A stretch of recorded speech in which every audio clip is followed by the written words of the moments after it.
So Preston, I figured it out. Why it's taking us so long to get Winds of Winter. Okay, let's hear this theory. It's not a theory, it's a fact. It's George R. R. Martin is so busy running Hollywood that he's too busy to write anything down. That's basically it. And the reason I say that is because Forbes came out with a recent article titled George R. R. Martin is far too busy to finish Winds of Winter by Eric Kane.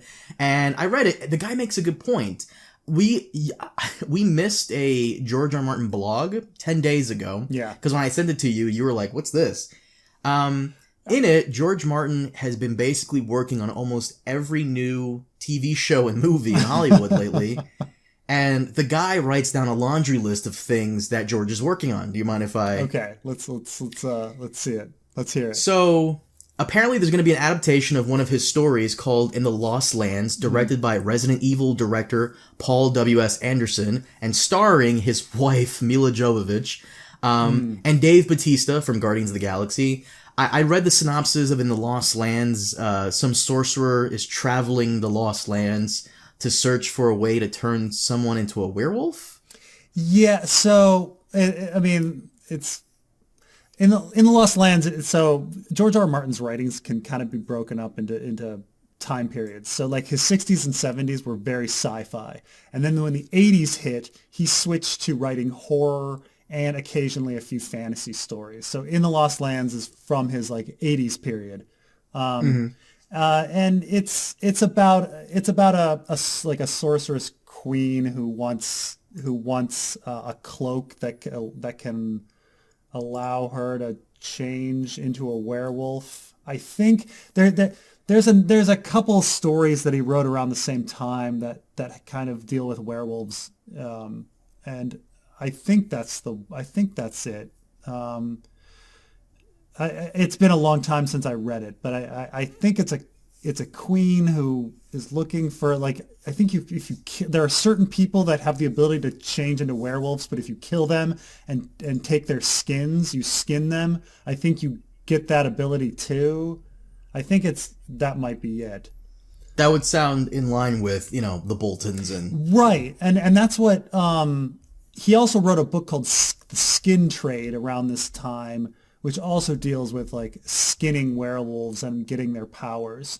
And so it's definitely that he took that idea of skinning people and like absorbing their strength or whatever, at least metaphorically with the Boltons, like that they would skin Starks, the wolf people, in order to sort of like gain their powers. Of course. Yeah. And quite frankly, I'm surprised Paul W.S. Anderson still has a job directing stuff, because Resident Evil hasn't been good for years. So was it ever? I remember the first one was okay. The first one was okay. Like, it wasn't great though. It was not. It was okay. There's a new television show. So this is the second thing. There's a new television adaptation of his other short story called Sand Kings, being helmed by Gore Verbinski, who directed the first 3 Pirates of the Caribbean films. So, okay, I like the first 2. Third one was a little eh. Yeah. I read a bit of Sand Kings. It's only like, 25 pages. It's basically about this guy in the far future, and he buys these exotic spiders. Yeah, they're like spiders or ants or whatever. They're colony insects. Yeah. And that one's quite horrific, like horror. I read bits and pieces of it, and there's elements of horror in there, but it's supposed to be some type of. See, this one article says it's a TV adaptation. The other one I read says it's a movie, and I can see it being a movie since it's a short story. Yeah. But what do you know of Sand Kings, since you read a lot of stuff? Sand Kings is George R. R. Martin's most acclaimed short story that he's ever written. It's won it's won the most awards. It's a really great story on a lot of different levels. So it's one of the first times where he writes from a villain's point of view. So the protagonist is psychotic, but at the same time, and so this is why he buys these exotic ant colony things and then fights them against each other for entertainment. And then people come over and start betting on which colony is going to win and the different battles. But on a second level, it's a metaphor for human society and like where religion and God like play a role in what they do. And so each colony, it's not just that these ants fight each other. They start worshiping him, and they start like building idols to him. And, he treats them differently based on, if one group doesn't praise him enough, he'll like won't give him as much food and stuff like that.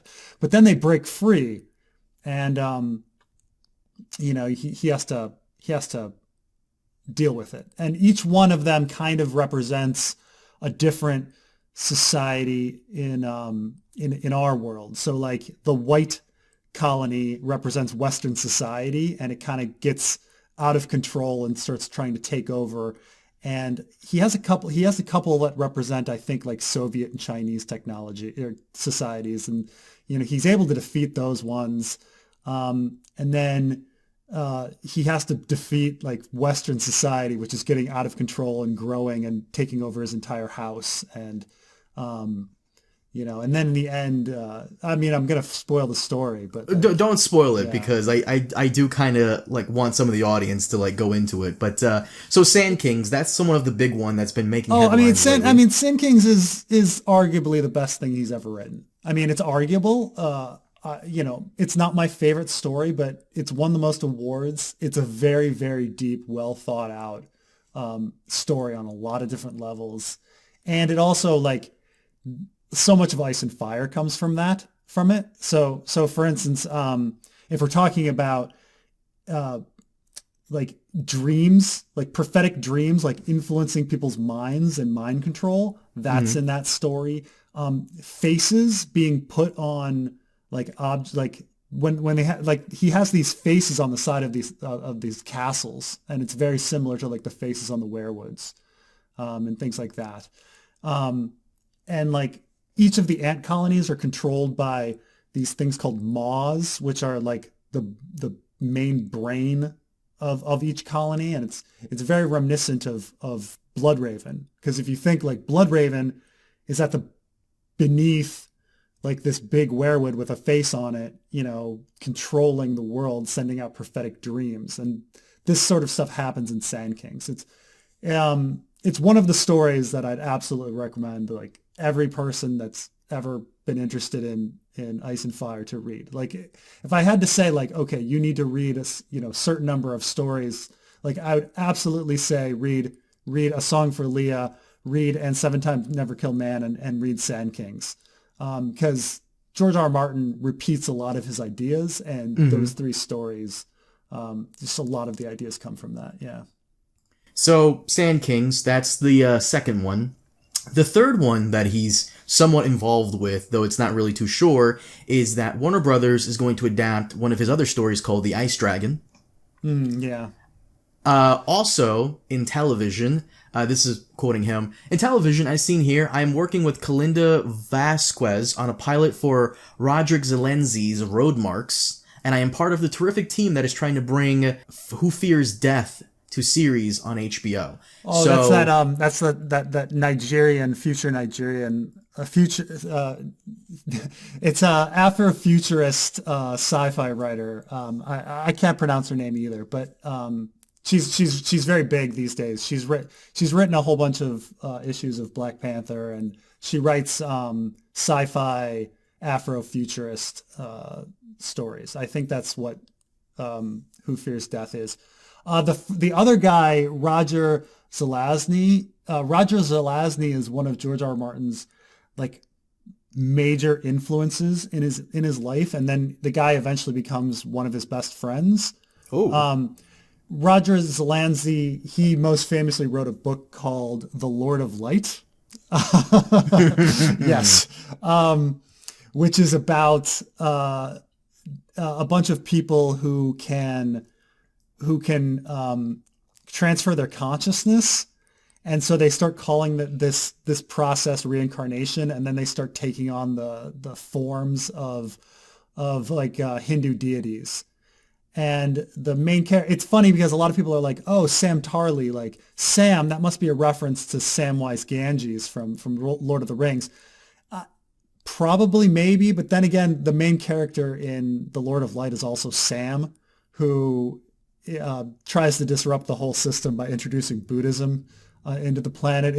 It's a very Lord of Light is a very interesting story because it's also like the god people who keep transferring their consciousness try to keep society back in the Middle Ages because they fear if they get more technology, they're going to overthrow them. And of course, like in Ice and Fire, like they've been stuck in the Middle Ages for 12,000 years. And you're like, what's going on? So, well, yeah. So we have, so far it's the Lost Lands 1, Sand Kings 2, Ice Dragon that he's probably most likely involved with 3, Road Marks 4, Who Fears Death 5. That's 5 so far, right? He's trying to work for a pilot for Road Marks, and he's part of the team on Fears Death. But so that's still him doing stuff. So Road Marks and Who Fears Death, like what's funny is neither of those are his writing. So he seems to be in sort of a producer role or like creative consultant. Yeah, advancing people that he wants. Like I could see like him having a stake in Roger Zelazny because he loved him so much and like was a good friend of his. After George R.R. Martin gets divorced and he moves to Santa Fe, he becomes very close to Roger Zelazny, who is also from there. And apparently, like George R.R. Martin didn't have any friends, and so he like met up with this like his like idol and ended up becoming really good friends with the guy. The guy was just like, dude, you're in Santa Fe, you're newly divorced, like you don't have any friends, I'll take you in. It's really weird. But wait, I know this woman, Nanendi Okorafor. I think that's her name. I apologize if I'm butchering it. The one who wrote Who Fears Death. She was actually on the red carpet with George R.R. Martin for like an HBO for one of the Game of Thrones premieres. I remember her specifically because someone was asking George, why is it ending? Like, as the show? And George is like, I don't know, ask Dave and Dan. She was right next to him. I have that clip downloaded, actually. Yeah, I've heard people call her his protege, but it's not like she was ever part of his, like, writing circles I've never heard her writing be described as similar to his, but I think he just really liked her writing and decided that he wanted to be like some sort of producer of her stuff. So, yeah, I don't know how celebrity stuff works like that. Next up we have House of the Dragon 6, right? But he writes here, the Game of Thrones series, a prequel series that Ryan and Miguel are helming, and maybe possibly some other stuff for HBO that I cannot tell you about, but it is very exciting. And also a new series for AMC that I also cannot tell you about yet. Hint, hint. So, House of the Dragon is 6. Maybe some other stuff for HBO, 7. Something for AMC, 8.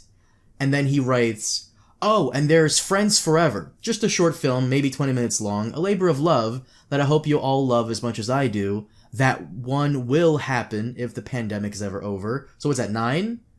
Yeah. And there's a 10th and final one, Elden Ring, which is a video game project that he is attached to that I'm kind of looking forward to, but it was announced like a year or two ago, Elden Ring, look it up. But yeah, that's 9 or 10 that he's actively working on or is involved with somehow. Yeah, this is just bad news, right? I mean, it's ridiculous, you know, it's like say you're having a party, right? And you're out of beer. And you send out your friend to get some more beer. And he comes back with like, I don't know, like he comes back with chocolates. Like everybody loves chocolates. Yeah, they're great. But we sent you out to get fucking beer. Like don't come back to me at 2 a.m. when we need more beer for the party with a fucking box of chocolates. Like, yeah, a box of chocolates are great. You went out for beer. We want the fucking beer. So those are the ones that George is working on. And look, if he was a younger man, slightly younger, and, you know, I hesitate to say this because it's very dickish, slightly healthier, Okay, cool. Whatever. Awesome. But god damn, 10 projects. Right. And this is the thing is how like this is horrible to say as well, but how like apart from reality are you that you'd post this and think people would be happy? Like, right? Like, to be fair, he wants to, like, he's happy that, hey, look, I'm busy. A lot of my dream projects that, like, I wrote years ago that no one gave a second thought about, they're getting picked up. It's not just Ice and Fire, it's other stuff too. This is something that I see with a lot of other YouTubers as well. You know, some YouTubers will make their bones on, like, Star Wars, and then they'll want to move on to, like, you know, Star Trek, and then those videos never get the views they want. I feel like this is what George is also, like, happy about, you know? Like, I'm known for Ice and Fire, but I did other stuff too that no one really cares about except maybe this one random guy on YouTube. And now everyone's looking at the other stuff and they're like having an interest in it. I'm like, I can bring this to the public and everybody can see it, and yay. So he's happy, he wants to share it, but let's be honest, 95% of everyone who's, you know, following George wants Winds of Winter and hopefully Dream of Spring. Right. And he even said that he's going to delay Dream of Spring to try to write another Dunk and Egg novella. And it's like, I guess he really thinks he's going to do She-Wolves of Winterfell. He really should. Does he have a son? Does he actually have an actual protege? Because he doesn't have a son. No. He's never had children. No. So no son to write the unfinished letters from George. No. That's a dig at you, Lord of the Rings guys. No, but okay, like the only people that and Dune guys as well. It's like a double whammy. Oh, Dune's guy did that too? Uh-huh. Yeah. Oh, okay. Well, there you go. So it's both of them, yeah. The only people we know that are like close to George on that level besides personal assistants are Elio and Linda. They run Westeros.org. I don't know if George has given Elio and Linda like manuscripts of what's to come in the Dream of Springs. Maybe they've given it to, God forbid, Dave and Dan. I'm sure Dave and Dan know quite a bit of stuff as well going forward. But I hope there's like an outline drawn for a Dream of Spring beyond, you know, Bran is king or whatever. Like, I hope there's an outline that can be released if, you know, something bad does happen. And I hate saying that, it's douchey, but come on, bro. Like, I don't, as much as I want to, like, see some of these, I want Winds of Winter first. Then you can do that stuff. Yeah. I mean, let's hope we'll get Winds of Winter, but come on. Dream of Spring, come on. No, it's just not happening.